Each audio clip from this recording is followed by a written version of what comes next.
All right, welcome to Wupatki headquarters. This is the visitor center. You can see the wind is blowing pretty good. This is actually where the ruin is, for the Wupatki ruin. They got all the workers' quarters and all that here.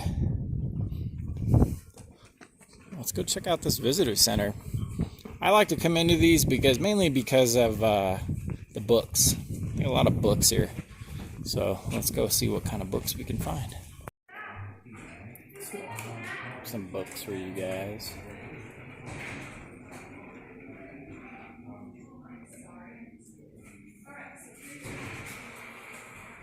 Typical tchotchke stuff.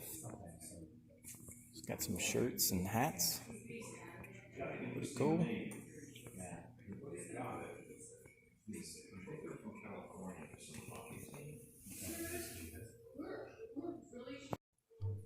So I highly recommend if you ever visit, make sure you pick up trail guides. They got them here. And then when you're done, just leave them there. We're gonna be ghetto, but trying to not touch as much stuff as I can.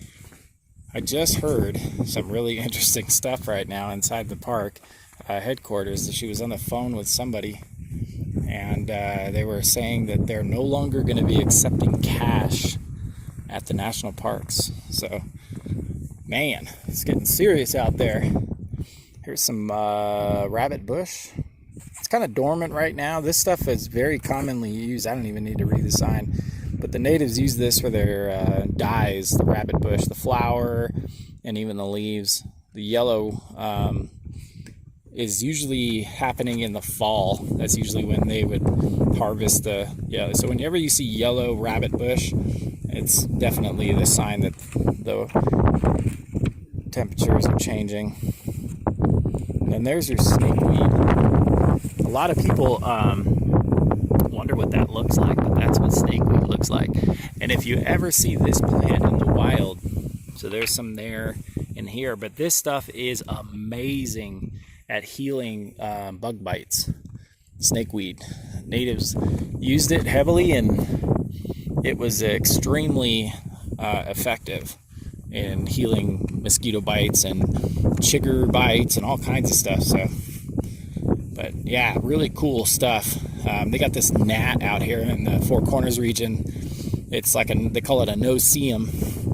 And man, those little gnats are real bitey, and they leave some serious welts. So this is probably one of the busier sites because it is the main show for the Wupatki National Monument. But not too bad. I'm only seeing like 3 or 4 groups.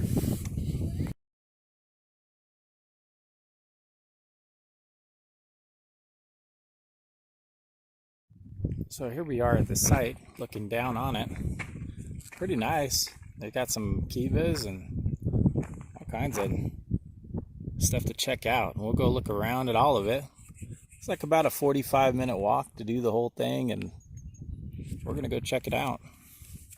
So it says, it's kind of hard to see right here, but right along this hillside right there, it looks like they said there was a spring right there at the base. Maybe when we get over there we'll get a little zoom, but I noticed there's a couple of greener plants right there, but the old spring for this was there. So there must have been some water bubbling up right there. The natives were masters at conservation, water conservation, land conservation. That was like their thing. You can pause there and read.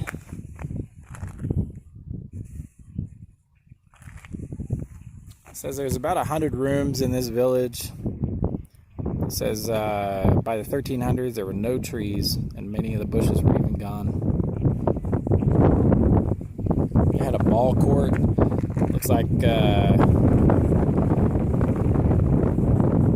they're calling this a ball court right here. I don't know, it looks pretty small for a ball court, but that's what they said.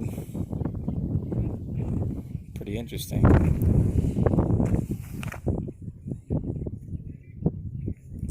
Very Chacoan, that's for sure. About 800 to 1500-year-old area.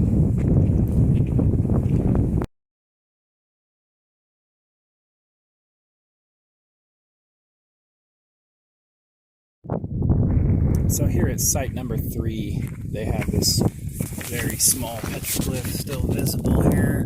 Very small. And probably not very many of them left out here, but still a couple.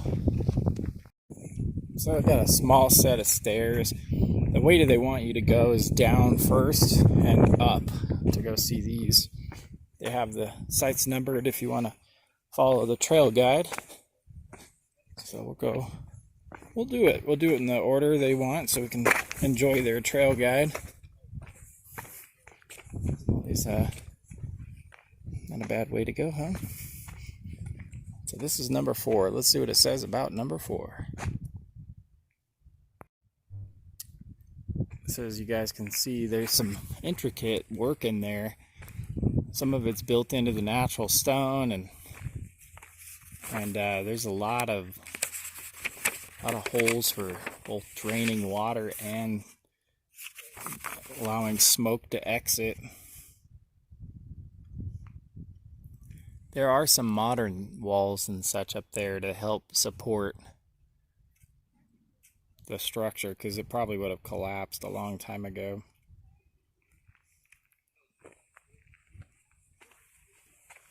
But they said that the flat roofs of these were used as water collection basins, which is pretty neat all on its own that they were doing that, you know. Chicoans and the Anasazi as a whole were very good at storing, capturing, and using water in many ways. I mean, they were just masters at the land, as were most native tribes. I mean, I would say that you had to be. If you were going to survive out here in this dry, cold, hot climate, I mean, you had to be able to handle all aspects of what was out here. So, and they did a good job of it. Survived thousands of years out here.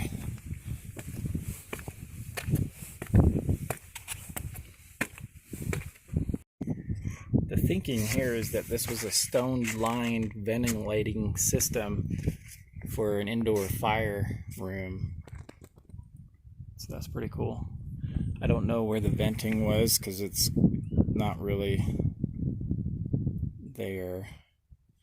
But number 2 shows that right in here there was probably a vent of some sort.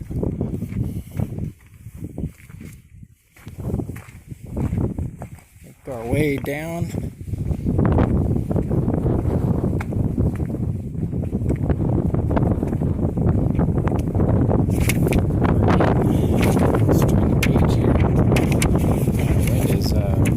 It's not cold out today. It's going to change here in a couple days. It's supposed to be snowing out here.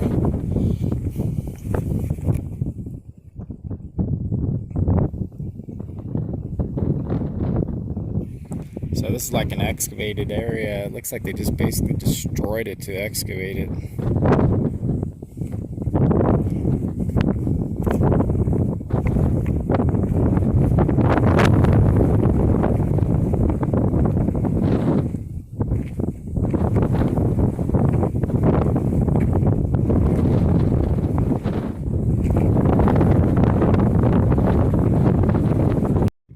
They're saying that this, although it looks like a kiva, it was more likely just a open air gathering area.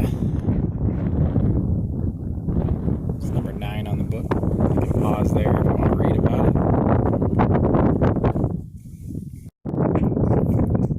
it. So number 10 on the book here.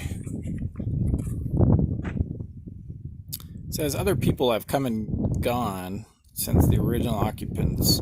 During the late 1800s, Basque sheep herders stayed here briefly, enlarging this doorway and occupying the room beyond. Local prospector Ben Doney pot hunted Wupatki, amassing a large collection of artifacts. Today, unauthorized removal of the object is illegal.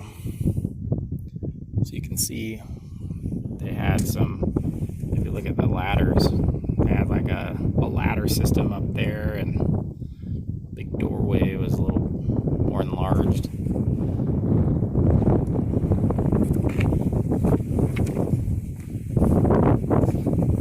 Looks like it was a national monument in 1924. So it's always amazing to me that they had the forethought to protect stuff back then, especially in the late 1800s and all of that.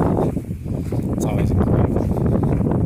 We're gonna head down and check out the ball field, the ball court, and it says a blowhole. Not sure what that's about, but we're gonna go check it out. Number 11, they want you to notice that there's a few more sites up there on top, and it says that these sites are not open to visitation. So there's probably a lot of artifacts up there. That's probably why they don't want you up there. Anytime I've found in these type of places where they block it off, it's because there's so many artifacts or small artifacts to be found, that they just keep people out in order to protect it. So we're moving on to number 12, the reconstructed ball court below. It says the children played a game with a stick and ball similar to hockey. After rains, it may have served as a reservoir. Wow, pretty interesting. So we've arrived. Saying ball courts were common in the southwestern Arizona area from 750 to 1200, but relatively rare in the northern part of the state. This suggests that the Wupatki intermingled with their southern Arizona neighbors, the Hohokam, and other Indian cultures from Mexico.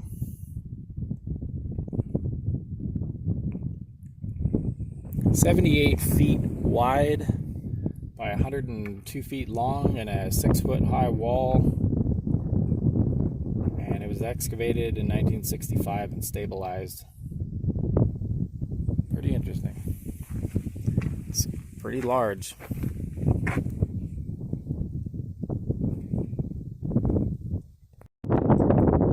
So here we are at the blowhole.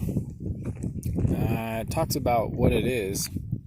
Pretty interesting, actually. It says the blowhole is a crevice in the Earth's crust that appears to breathe. It's one of several found in the Wupatki area, and it connects to an underground passage. Size, depth, and complexity are unknown. It's just called an earth crack. Earth cracks resulted from earthquake activity in the Kaibab limestone over time.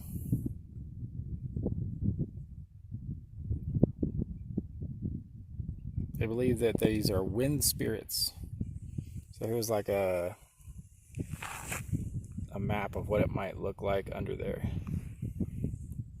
Pretty interesting.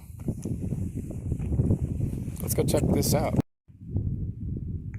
Oh, that is super interesting. Feel the wind.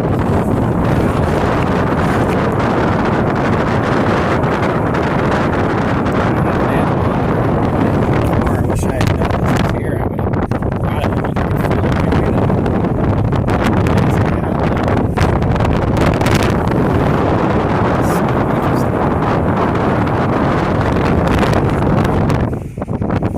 Okay, watch. I've never seen anything like that. It's so powerful. I mean, it's got 20 miles an hour coming out of it.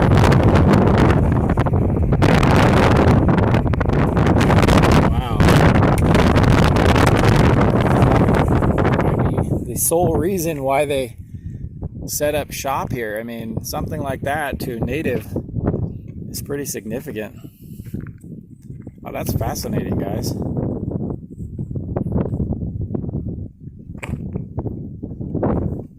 So number 16 in their book is a room you can enter where you can actually see where the second story might have started. And you can maybe see the floor level right there. So, pretty interesting. I mean, this little bit of a shelter, I mean, even in today, you know, you could protect yourself. You have a fire there and close that off with some bush. Then we could hold down the fort. Very interesting. That's the view outside the door.